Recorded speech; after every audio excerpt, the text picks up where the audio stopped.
कोटा में राहुल गांधी क्या सचमुच युवाओं की आवाज बन पाएंगे? 17 जून 2026 को राहुल गांधी कोटा में हैं।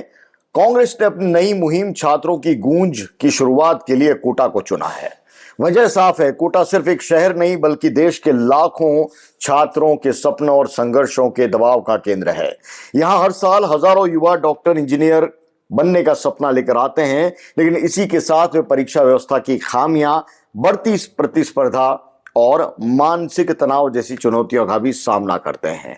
नमस्कार दोस्तों, मैं हूं विशाल सूर्यकांत और आप देख रहे हैं एडिटर्स टेक। इस पूरे मसले पर कांग्रेस ने युवाओं के मुद्दे पर एक महाअभियान शुरू कर दिया और कांग्रेस का कहना है कि इस अभियान का मकसद पेपर लीक, भर्ती परीक्षाओं में गड़बड़ियां, बेरोजगारी और शिक्षा व्यवस्था से जुड़े सवालों को राष्ट्रीय बहस का हिस्सा बनाना है। ये ऐसे मुद्दे हैं जिनसे लगभग हर युवा किसी न किसी रूप में जुड़ा हुआ है, लेकिन राहुल गांधी के आने से पहले युवाओं के मुद्दे पर हो रहे इस आयोजन पर सियासत गर्मा गई। कांग्रेस का आरोप है कि उनके कार्यक्रम से जुड़े पोस्टर हटाए गए हैं और कुछ कोचिंग संस्थानों पर दबाव भी बनाया गया है। भारतीय जनता पार्टी जाहिर तौर पर इन आरोपों को खारिज कर रही है। सच जो भी हो, इतना जरूर है कि कार्यक्रम शुरू होने से पहले ही राजनीतिक माहौल काफी तीखा हो चुका है युवाओं के मुद्दे पर। युवाओं के मुद्दे से अलग एक और दिलचस्प बात है दोस्तों, राहुल गांधी के कोटा दौरे की। यहां लोकसभा क्षेत्र का प्रतिनिधित्व लोकसभा अध्यक्ष ओम बिरला खुद करते हैं।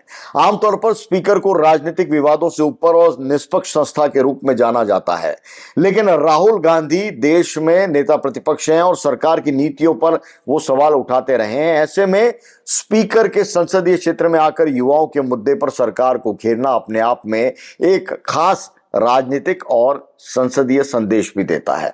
अब सवाल यह है कि क्या यह अभियान सिर्फ राजनीतिक कार्यक्रम बनकर रह जाएगा या वास्तव में युवाओं के मुद्दे पर कोई जमीनी बात भी होगी, क्योंकि कोटा और देश के लाखों युवाओं की परेशानियां बिल्कुल वास्तविक हैं। पेपर लीक की खबरें बार बार आती हैं, भर्ती परीक्षाएं वर्षों तक अटकती रहती हैं, कई युवा उम्र निकल जाने तक भी नौकरी का इंतजार करते रहते हैं। कोचिंग का बढ़ता खर्च परिवारों पर आर्थिक बोझ डालता है और यह लगातार बढ़ता दबाव छात्रों के मानसिक स्वास्थ्य को भी प्रभावित करता है। इन समस्याओं का समाधान केवल भाषणों और नारों से नहीं निकलने वाला दोस्तों। यूपीए 1, यूपीए 2 और भारतीय जनता पार्टी की सरकार दशकों की राजनीति में युवाओं के मुद्दे और खासतौर से कोटा की समस्याओं का हल नहीं निकला है। कांग्रेस इस अभियान के जरिए खुद को युवाओं की आवाज बनाकर पेश करना चाहती है, लेकिन उसकी अपने भीतर की चुनौतियां भी कम नहीं है। दरअसल इसी कोटा में राहुल गांधी भारत जोड़ो मुहिम लेकर आए थे और तब से लेकर अब तक चंबल में बहुत पानी बह चुका, लेकिन राजस्थान में अशोक गहलोत और पायलट के बीच लंबे समय से चल रही खींचतान का कोई नतीजा नहीं निकल पाया है। दोस्तों, जब राष्ट्रीय पार्टी राष्ट्रीय स्तर पर एकजुटता और बदलाव की बात करती है, तब उसके अपने नेता राज्य स्तर पर क्या बर्ताव दिखाते हैं, राज्य स्तर पर दिखने वाली गुटबाजी से उसके संदेश पर क्या असर पड़ता है, इस पर भी कांग्रेस को गौर करना पड़ेगा। आखिरकार कोटा का यह दौरा केवल राहुल गांधी की सभा या कांग्रेस के अभियान की शुरुआत भर नहीं है।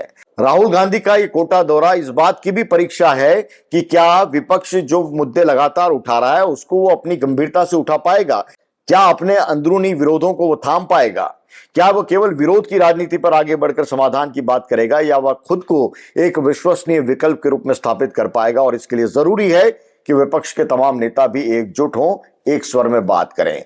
युवाओं को राजनीतिक भाषणों से ज्यादा जवाब चाहिए दोस्तों। उन्हें यह भी जानना है कि पेपर लीक कैसे रुकेगा, भर्ती समय पर कैसे होगी, रोजगार के अवसर कैसे बढ़ेंगे और शिक्षा व्यवस्था ज्यादा भरोसेमंद कैसे बनेगी।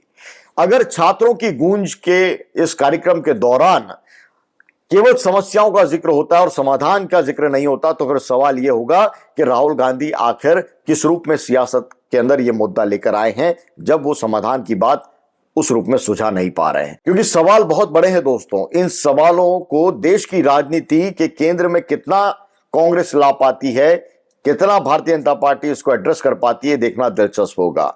अगर वाकई ऐसे कार्यक्रमों से युवाओं के मुद्दे देश की राजनीति के केंद्र में आ पाते हैं तो ये अभियान सफल माना जाएगा, भले किसी ने शुरू किया हो। लेकिन अगर ये सिर्फ आरोप प्रत्यारोप और चुनावी बयानबाजी तक सीमित रह गया तो फिर युवाओं में जो निराशा बढ़ेगी उसका जिम्मेदार कौन होगा। आज कोटा में असली मुद्दा राजनीति का नहीं है दोस्तों, बल्कि युवाओं के भविष्य का है और यही तय करेगा कि इस अभियान की गूंज कितनी दूर तक सुनाई देती है। एडिटर्स टेक में दोस्तों आज इतना ही। कल फिर मिलेंगे। राहुल गांधी के दौरे के बाद की परिस्थितियों पर आपसे सीधी बात होगी।